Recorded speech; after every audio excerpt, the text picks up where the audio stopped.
It's been a while at wala nang intro for this vlog. Today is January 6, 2024. Kumakay nga lang ako ng LRT to Cubao papunta ng SM Masinag kasi malapit doon yung pupuntahan natin at doon ako nag-grab. So today nga na-invite ako sa Palpitate Coffee grand opening dito sa may Marikina. Pagdating nga doon agad bestie, pumili na agad ako ng mga itatry namin. At habang inihintay yung order ay nag-video na nga ako. Grabe, ang aesthetic ng coffee shop na to. Ito talaga ang reality bestie pag food vlogger ka, video muna bago kain. At syempre yung kasama ko maghihintay din muna yan matapos yung video bago niya matry yung food. Kaya grabe ang pasensya.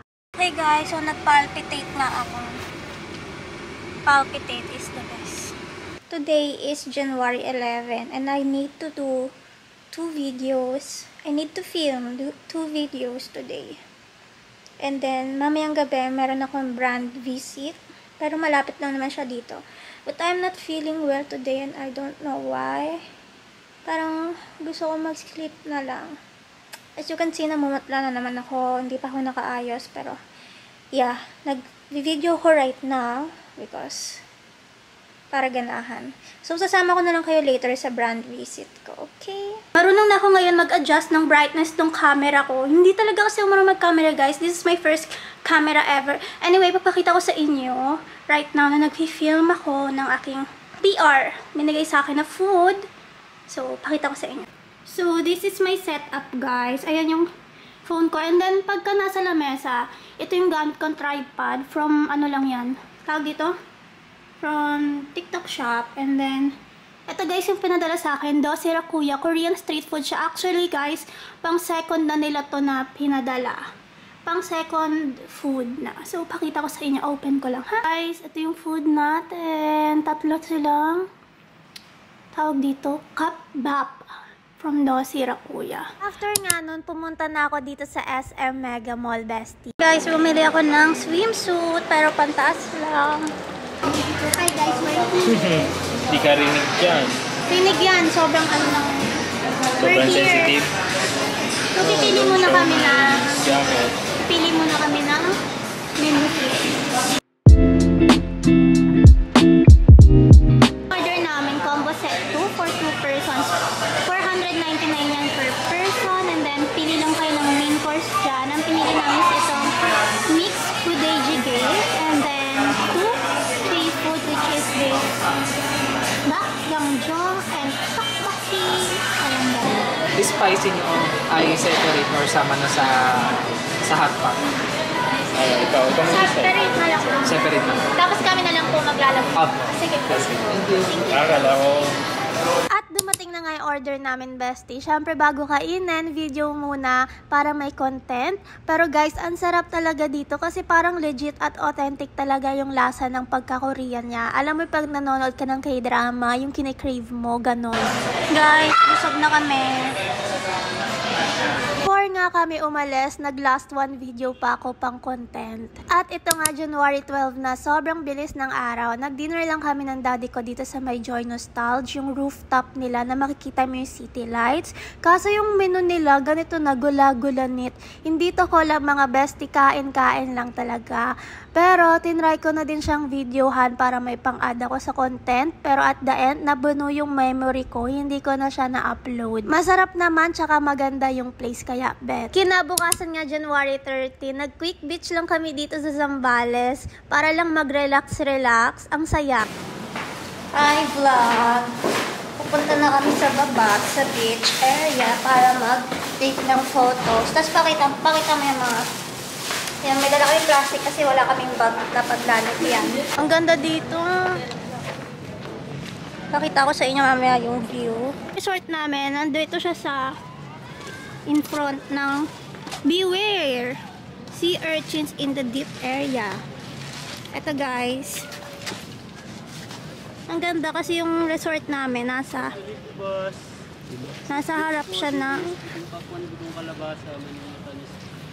ng beach.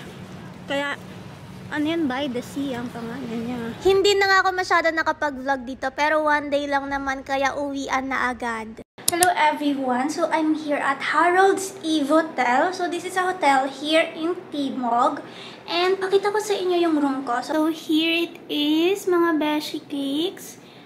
I have here, I don't know what that is. Di ko pa siya tinatry. I wanted to try later pa.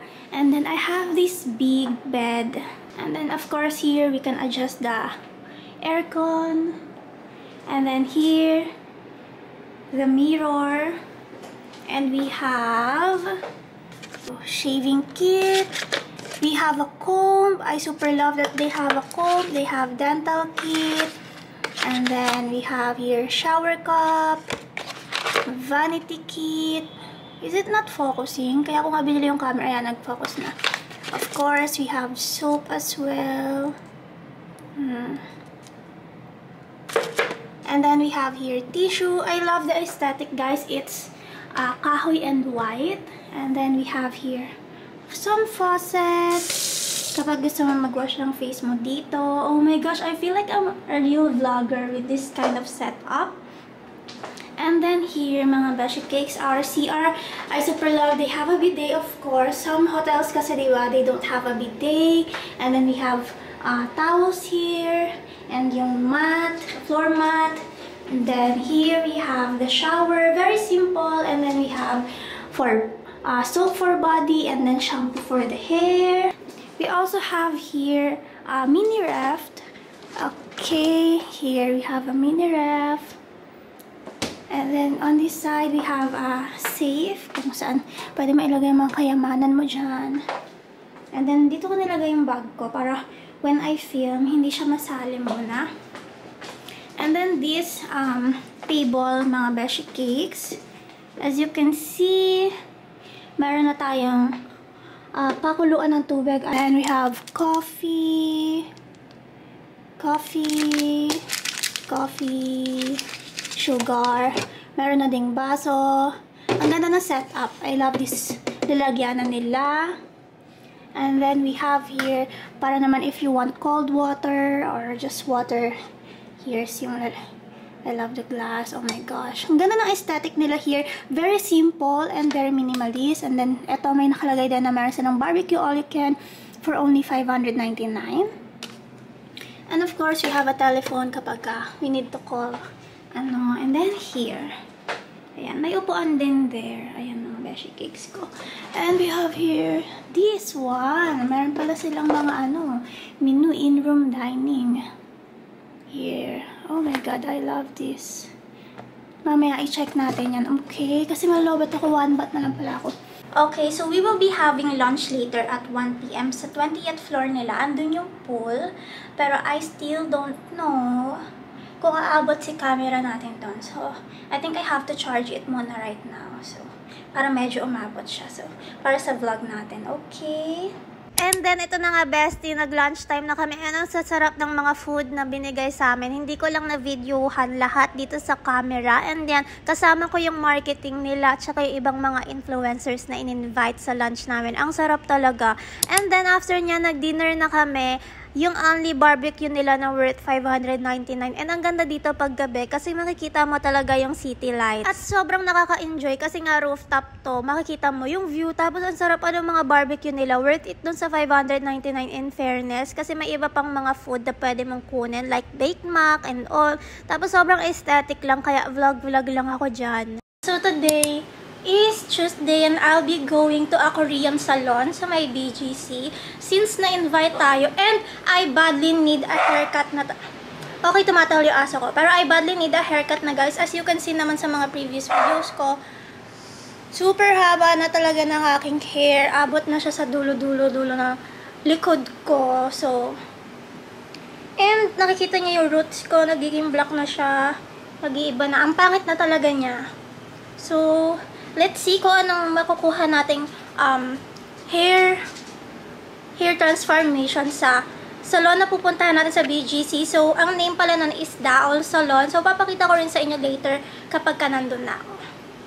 And, I'm so excited guys. So, 11 pa yung appointment ko. So, maghintay lang ko ng konting oras para mag-book. And then, I'll update you. Nakarating na nga ako sa Daol Salon sa may BGC. Hindi naman siya mahirap hanapin. At pagdating ko doon, pinag-wait muna ako nila saglit dito sa waiting area.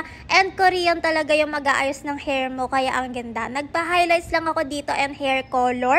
At pinaka nagustuhan ko, ang ganda ng mga equipment nila like this team. Ngayon lang ako nakakita ng ganito sa salon at ito na nga yung result. Di ba parang sobrang fresh ko lang tignan. Nakuha talaga nila yung bet ko na look, pero ito na, dinner na agad kami dito sa may Pound. Malapit lang to sa may BGC at masarap yung food at affordable in fairness ha.